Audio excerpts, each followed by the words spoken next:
بسم الله الرحمن الرحيم، والصلاة والسلام على أشرف المرسلين سيدنا محمد صلى الله عليه وسلم. أهلا وسهلا بكم من جديد، فيديو جديد ودرس جديد.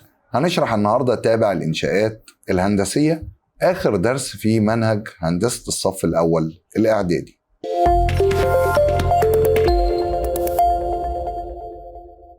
درس إنشاءات هندسية درسنا المرة اللي فاتت 3 إنشاءات هندسية، واتفقنا إن الدرس كله بيتكون من 6 إنشاءات هندسية.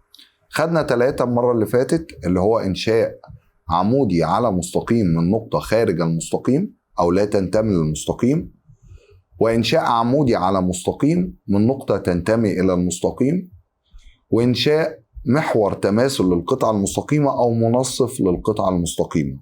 وعرفت إن محور تماثل القطعة المستقيمة هو المستقيم العمودي عليها من منتصفها.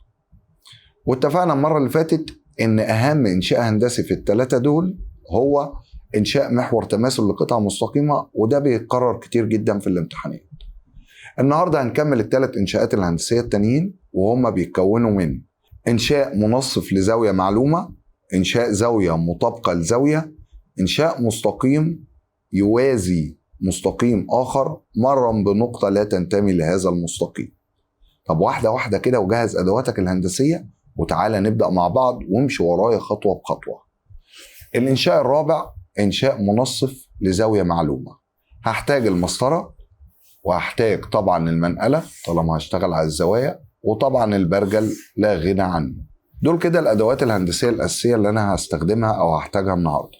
إزاي بقدر أرسم منصف لزاوية معلومة بدون استخدام منقلة؟ تعالى واحدة واحدة ونشوف هعمل ده إزاي عن طريق مثال واحد. باستخدام الأدوات الهندسية ارسم زاوية أ ب ج التي قياسها 60 درجة، ثم ارسم منصف لها باستخدام الفرجار والمسطرة. طبعا الفرجار اللي هو البرجل عشان تبقى انت عارف اسمه بس. يبقى أول خطوة من خطواتي هرسم زاوية أ ب ج اللي قياسها 60 درجة. تعال نعمل الكلام ده. أول حاجة برسم الشعاع الأساسي، أدي الشعاع الأول. هبدأ إن أنا أسميه أ ب.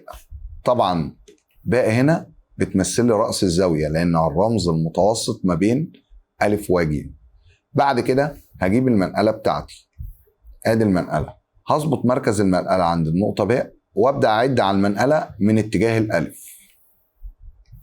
عندي هنا دي 0 10 20 30 40 50 60. هبدأ ان انا احط نقطة عند ال60 بالظبط. بعد كده هشيل المنقلة واجيب المسطرة بتاعتي، اظبط المسطرة عند الباء وايضا عند النقطة التانية اللي انا حددتها عن طريق المنقلة. يعني بسند المسطرة على النقطتين دول بالشكل اللي قدامك ده زي ما انت شايف كده. بعد كده هبدأ ان انا اوصل من عند الباء وانا طالع في اتجاه النقطة. كده انا قدرت ان انا ارسم زاوية أ ب ج.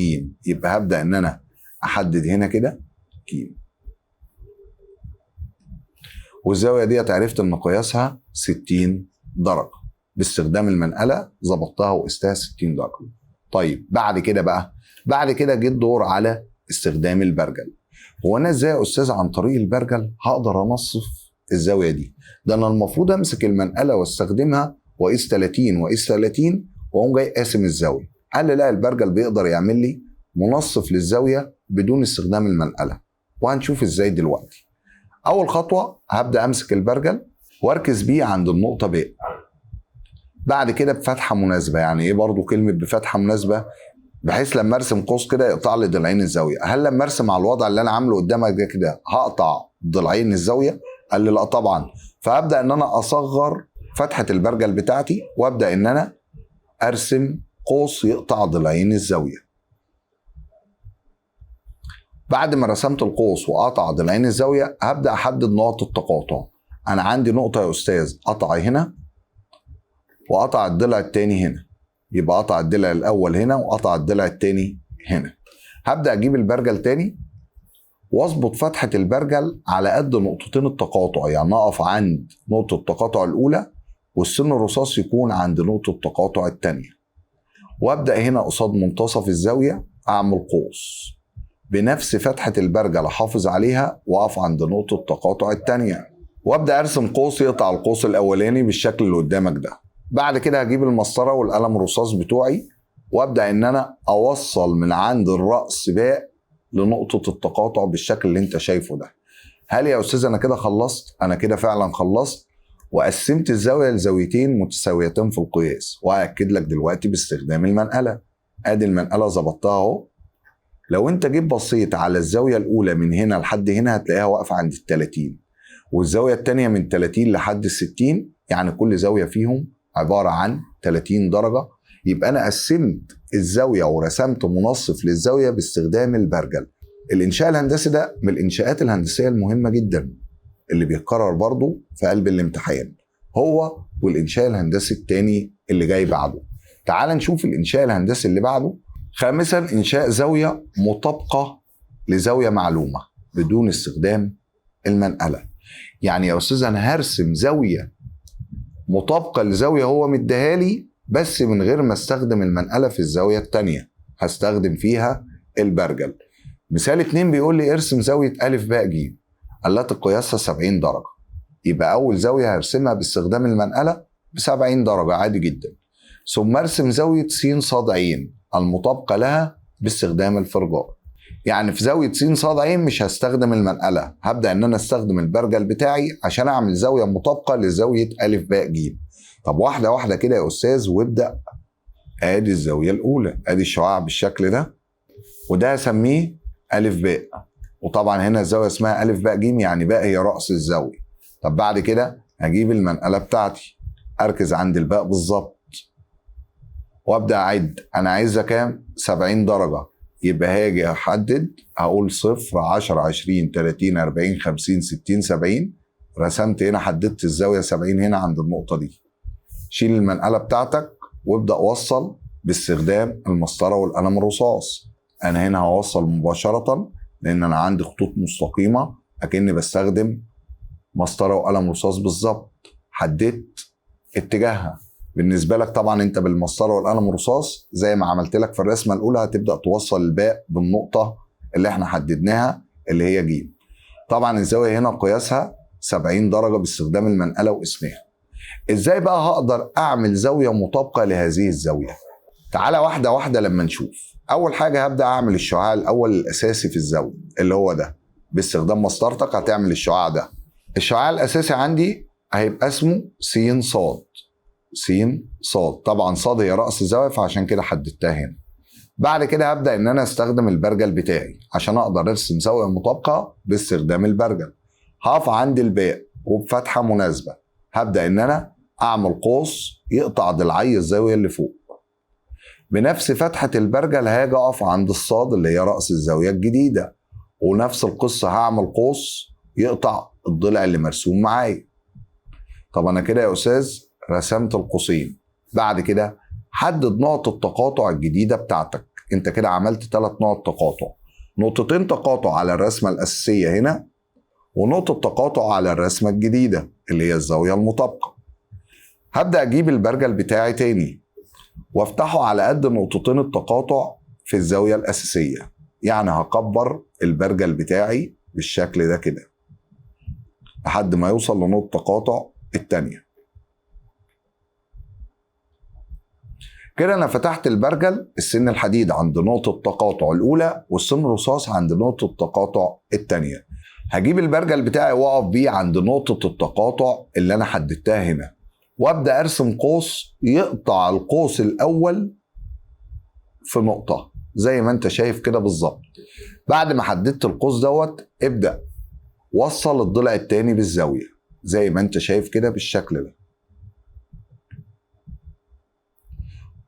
اللي انت عملته ده كده انت حددت الضلع الثاني للزاويه س ص ع، يعني عين هتبقى موجوده هنا كده.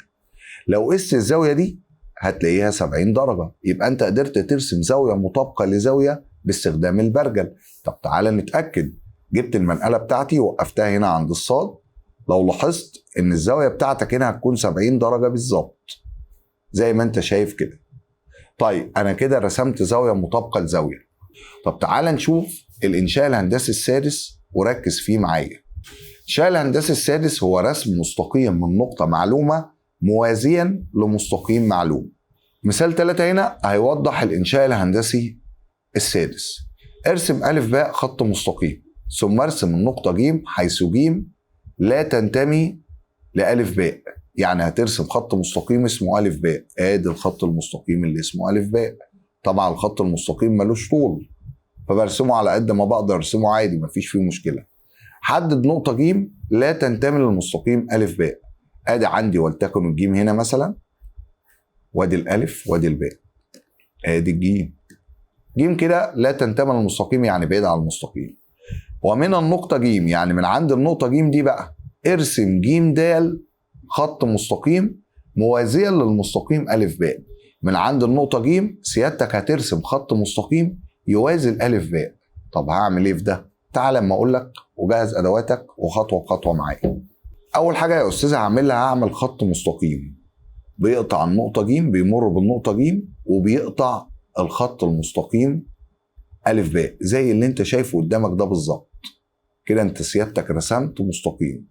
المستقيم ده هيكون المستقيم القاطع للمستقيمين المتوازيين. طيب بعد كده هجيب البرجل بتاعي وادواتي الهندسيه اللي هستخدمها، ادي المسطره وادي البرجل. هقف بالبرجل بتاعي عند نقطه تقاطع مع المستقيم أ ب، وفي فتحه مناسبه هبدا ان انا هرسم قوس يقطع أ ب ويقطع المستقيم اللي انا رسمته زي ما انت شايف كده بالظبط. هحاول اكبر لك شويه عشان تشوف الرسمه كويس. هتجيب البرجل بتاعك بنفس الفتحه وتقف عند النقطه ج، وتقوم جاي راسم قوس بالشكل ده بنفس فتحه البرجل. خد بالك بعد ما عملت كده هتركن البرجل وتحدد نقط التقاطع الثلاثه. نقطه التقاطع الاولى هتبقى هنا، والثانيه هتبقى هنا، والثالثه هتكون هنا. هبدأ ان انا اجيب البرجل بتاعي تاني، اظبط البرجل فتحته على قد نقطة التقاطع بالظبط. بعد ما ظبطت البرجل بتاعك اقف عند نقطة التقاطع التانية كده وارسم قوس يقطع القوس اللي انت رسمته الاول. يعني هاجي اقوم جاي راسم قوس كده قطع القوس اللي انا رسمته الاول. اركن البرجل بتاعك وابدأ هات المسطرة.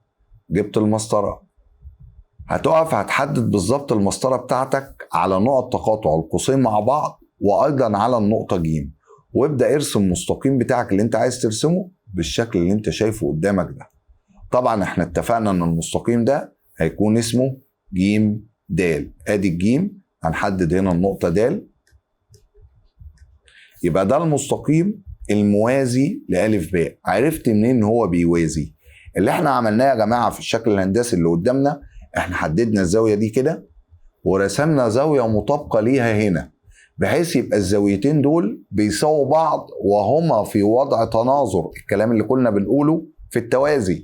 وفي الحالة ديت هستنتج ان المستقيم أ ب يوازي المستقيم ج د، وهو ده اللي هو عايزه مننا. صعب يا جماعة الكلام ده؟ مفيش فيه اي مشكلة. طب تعال نشوف مثال تطبيقي على الانشاءات الهندسية وركز فيه معايا كويس عشان تقدر تستوعبه وتفهمه اكتر. في المثال اللي قدامي دوت هعرفك ازاي هتقدر ترسم مثلث باستخدام زاويتين وطول ضلع واحد فيه. وخد بالك ان رسم المثلث 3 انواع. اول نوع بمعلومية اطوال اضلاعه، تاني نوع بمعلومية طول ضلعين وقياس زاوية، تالت نوع بمعلومية قياس زاويتين وطول ضلع زي اللي قدامنا ده بالظبط. التطبيقات الهندسية دي هتفيدك انت كتنمية لمهاراتك الشخصية. اهم حاجة في الانشاءات الهندسية ال6 اللي احنا قلناهم انشائين هندسيين، ودول بيجوا كتير جدا في الامتحانات. اول انشاء هندسي مهم هو انشاء محور تماثل للقطعة المستقيمة. تاني انشاء هندسي مهم جدا هو انشاء منصف للزاوية. تالت انشاء هندسي في الاهمية هو انشاء زاوية مطابقة. وفي ساعات بيجي يقول لك ارسم زاوية أ ب ج مطابقة لزاوية س ص ع التي قياسها 70 درجة ثم نصفها، يعني بيجيب لك انشائين هندسيين مع بعض. مثال 4 واخر مثال في حصة النهارده زي ما قلت لك مثال تطبيقي مهم جدا، افهمه عشان تقدر تتدرب على تدريبات الدرس ده في كتاب المعاصر او الماهر، لان التدريبات هتلاقيها بالشكل اللي قدامك ده. ارسم مثلث أ ب ج الذي فيه أ ب بتساوي 7 سم وقياس زاوية أ ب50 درجة وقياس زاوية ب ب70 درجة، ثم نصف أ ج بالنقطة د، ثم ارسم د ه خط مستقيم يوازي أ ب قطعة مستقيمة ويقطع ب ج في ه. اوجد بالقياس طول كل من ب ه وج ه. ماذا تلاحظ؟ طول د ه ماذا تلاحظ؟ اول حاجه طبعا قال لي ان ا ب طولها 7 سم، يبقى انا هاجي هنا ارسم ا ب 7 سم باستخدام المسطره بتاعتي. هبدا من الصفر لحد ال 7 سم بالظبط. بعد ما رسمت ا ب، احاول بس اكبر عشان خاطر الشكل يبقى واضح لك. بعد ما رسمت القطعه المستقيمه طولها 7 سم هبدا احدد ان ده ا وده ب. ابدا اجيب المنقله بتاعتي واركز بيها عند الالف. قال ان قياس زاويه ا 50 درجه، يبقى طالما ظبطت المنقله مركز المنقله عند الالف ابدا اعد من اتجاه الباء، يعني 0 10 20 30 40 50. انا عايزها 50 درجه، يعني قصاد ال 130 كده هحط نقطه. حددت النقطه، ابدا شيل المنقله ووصل النقطه اللي انت حددتها، وصل للنقطه اللي انت حددتها بالنقطه ا عن طريق المسطره والقلم الرصاص. انا هنا مش هستخدم مسطره وقلم رصاص لان انا بقدر اوصلهم مباشره بالشكل اللي انت شايف كده. وطبعا بترسم برصاص فما فيش مشكله لو طولت الضلع شويه. طيب بعد كده قال ان قياس زاويه باء ب70 درجه، هبدا ان انا اقف بمركز المنقله عند الباء وابدا اعد 70 درجه. طبعا طالما وقفت عند الباء اعد من اتجاه الالف، ادي 0 10 20 30 40 50 60 70. هاجي عند ال70 هنا واحط نقطه بالشكل اللي انت شايفه ده. بعد كده اركن المنقله بتاعتك مش محتاجها. ابدا امسك المسطره والقلم الرصاص ووصل النقطه باء بالنقطه اللي انت ركزتها عند المنقله. بعد كده هجيب الاستيكه وامسح الاجزاء الطويله. طيب كده انا قدرت ارسم المثلث ا ب ج، حيث ا ب50 درجه وباء ب70 درجه. طيب عايز ايه مني؟ قال لي نصف لي ا ج، نصف الالف ج بنقطه اسمها د. هجيب المسطره بتاعتي واقف عند الجيم وابدا ان انا احاول انصف الالف ج بالشكل ده كده مثلا اهو. طبعا احط الصفر عند بدايه الجيم، هتلاقي ان الالف ج كلها حوالي 7.5 سم. نص ال7.5 سم هيبقى 3 سم و7.25. ادي كده ال 3 سم لحد هنا يبقى 5/10 شرطتين كمان، وفي النص ما بين الشرطه الثانيه والثالثه حددت النقطه اللي انا محتاجها. طبعا النقطه ديت هسميها النقطه د. قال لي من عند الدال بقى ديت ارسم لي د ه خط مستقيم يوازي الالف باء. طب واحده واحده كده يا استاذ ونركز.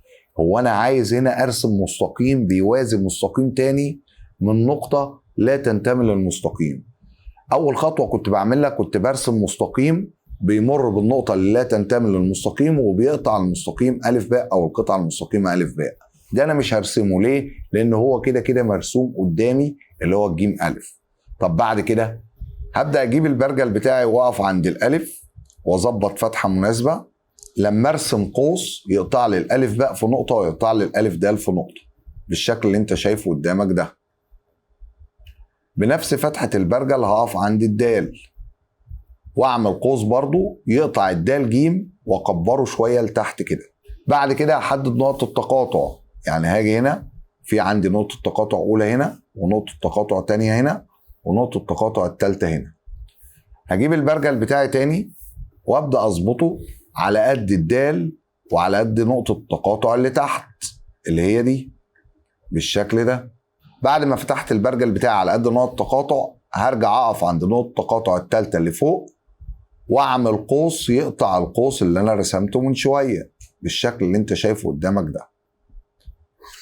بعد كده ببدا ان انا اوصل الخط المستقيم ما بين النقطه د وما بين نقطه التقاطع بالشكل ده. كده رسمت الخط المستقيم اللي هو طالبه مني، مر بالنقطه د وايضا قطع الباء ج عند نقطه هنا هسميها ه. يبقى الخط المستقيم بتاعي ده اسمه د ه، بحيث ان الدال ه هتلاقيه بيوازي ا باء. طب انا عرفت منين ان هو بيوازي؟ قال لي يا استاذ اللي احنا عملناه عشان خاطر هو يوازي اصلا الزاويه دي كانت ب50 درجه، انا رسمت هنا زاويه مطابقه ليها، يعني لو قست الزاويه دي باستخدام المنقله دلوقتي هلاقيها برضو ب50 درجه بالظبط. لو جيت شفت ان دي كده الدال، عد 0 10 20 30 40 50، يبقى انت كده راسم زاويه مطابقه لزاويه. وخد بالك ان الزاويتين اللي هنا واللي هنا في وضع تناظر عشان عاملين لي مع بعض حرف اف بالشكل ده كده. الزاويه اللي هنا بتساوي الزاويه اللي هنا، يبقى هستنتج ان الدال هاء بيوازي الالف باء. كان سائلني سؤالين، تعال نجاوب عليهم كده مع بعض. قال لي اوجد بالقياس طول كل من باء هاء، هو عايز يعرف الباء هاء هنا بكام والجيم هاء هنا بكام. طيب انا اصلا ما اعرفش الباء جيم كله طوله بكام لانه ما ادانيش طول، هو اداني قياس زاويتين وطول الضلع الف باء. طب هبدا اظبط المسطره كده من فوق وانزل عند الباء بالشكل ده، هلاقيها حوالي 6 سم. يبقى هاجي هنا واقوم جاي كاتب له ان باء جيم كلها بتساوي 6 سم. هو عايز باء هاء وجيم هاء. لو قست الباء هاء هلاقيها من 3 لحد 6 يعني 3 سم، والجيم هاء من 0 لحد 3 يعني 3 سم.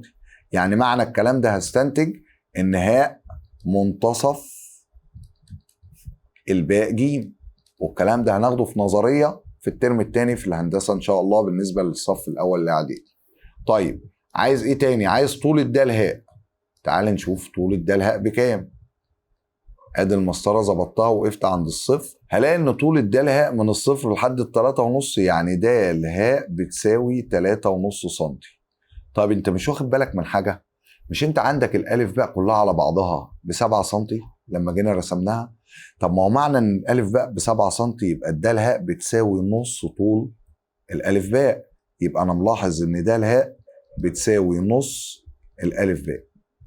ده كان تطبيق على اخر انشاء هندسي معانا، وبكده الحمد لله ربنا كرمنا وخلصنا منهج هندسه الصف الاول الاعدادي زي ما خلصنا منهج الجبر والاحصاء.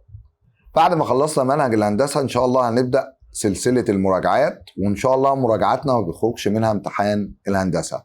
ركز معايا وتابعني، ولو ما اشتركتش في القناه دلوقتي نورنا بالاشتراك في القناه وفعل زر الجرس على الكل عشان يجيلك اشعارات المراجعات اللي هتنزل ان شاء الله اول باول. وركز في المراجعات اللي هتنزل والافكار اللي هتنزل، لان الحمد لله وبفضل ربنا علينا ما بيخرجش منها الامتحان. مع رياضيات مصر هتفهم رياضيات، هتفهم رياضيات. دمتم في امان الله وامنه، والسلام عليكم ورحمه الله وبركاته.